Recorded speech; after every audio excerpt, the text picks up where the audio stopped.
जय हिंद, वंदे मातरम। लोकशाही का गला घोट रहे हैं बार बार। अभी हम यहाँ पे अनशन के लिए बैठे हैं, तो ये स्कूल कॉलेज की तरह होता है। जैसे यहाँ पे आइए, फिर 10 बजे यहाँ आइए, फिर 5 बजे आपकी शाला स्कूल कॉलेज खत्म हो जाती है। ये लोकतंत्र है हमारे देश में। हमारे रक्षा मंत्री महोदय, प्रधानमंत्री महोदय को जब पूछने जाता हूँ तो ये महाराज बोलते हैं कि बोला आपको इनको डिटेन करो, अटैक। फिर पुलिस आती है, हमारी प्रशासन मजबूर होकर बेचारी हमें डिटेन करती है। हम न्याय मांग रहे हैं यार लोकतंत्र में। लोकतंत्र बचा ही नहीं। हम मुंबई दिल्ली में भी गए थे, वो उधर जंतर मंतर के, उन्होंने बोला 2 सेक्शन में होगा, 10 बजे से लेकर 1 बजे तक, 2 बजे से लेकर 5 बजे तक। क्यों कर रहे हो? बंद कर दो, अनशन भी बंद कर दो, उसको भी गुलाम कर दो। अगर आपको न्याय नहीं दे सकता, आप कानून चलाते हो ना प्रधानमंत्री जी, वो पद छोड़ दीजिए। लोकतंत्र का गला घोटने से अच्छा पूरा कब्जा कर लीजिए भारत में, हिंदुस्तान में। पाकिस्तान के ऊपर राजनीति करते हो। नवाज शरीफ के साथ आप चाय पीने गए था, मैं चाय पीने नहीं गया था, मेरे देश के लिए गया था मैं। और यही देश की बचाने की लड़ाई लड़ रहा हूं अभी भी। हमारे देश में कितने जवानों को पेट पे लात मारी, और सरकार वो नौकरी क्यों नहीं कर सकता देश में?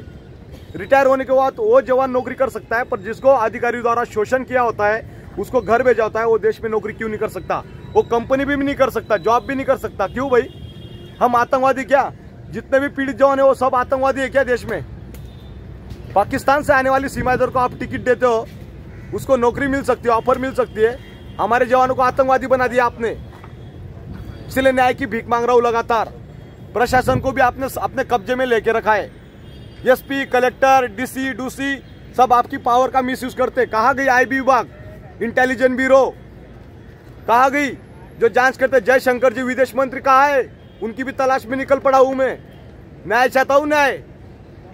पाकिस्तान के ऊपर आप जाए थे, चाय पीने गए थे, वहां पे तमाम न्यूज चल रही थी आपकी। हमारी जिंदा मीडिया नहीं है इस देश में, इसीलिए इन भाई लोगों की तलाश कर रहा हूं। मिलते तो कांटेक्ट नंबर लीजिए 88 88 360 382। मेरा बच्चा भी पूछ रहा है 2 साल का, मेरा बाप आतंकवादी है क्या?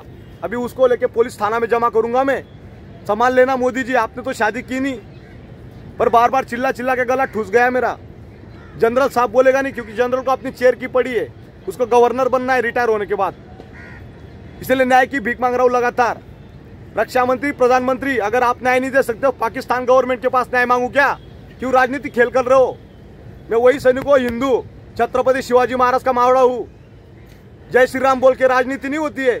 अगर आप राजनीति करते हो ना, ये चीज ये बंद कर दीजिए ड्रामा, और छोड़ दीजिए। अगर देश को संभालना नहीं आता है तो ये सैनिक संभालेंगे आज के बाद देश। पीड़ित जवान, इनकी शक्ल देखिए, चेंज हो गए।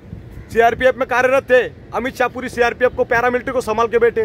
शोषण का शिकार 17 साल से। कौन देगा इनको न्याय? घूम रहे इधर इधर कसौड़ा डाल के, और तमाशा बना के रखा है आपने। जो भी जवान बोलेगा सच्चाई, उसको सीधा ही अरेस्ट करो और जेल में डालो, ठोको। यही प्रशासन का पावर का दुरुपयोग कर रहे हैं आप। लगातार न्याय चाहते, आपसे न्याय चाहते। आजाद भारत में गुलाम कर दिया आपने, बेबस, लाचार।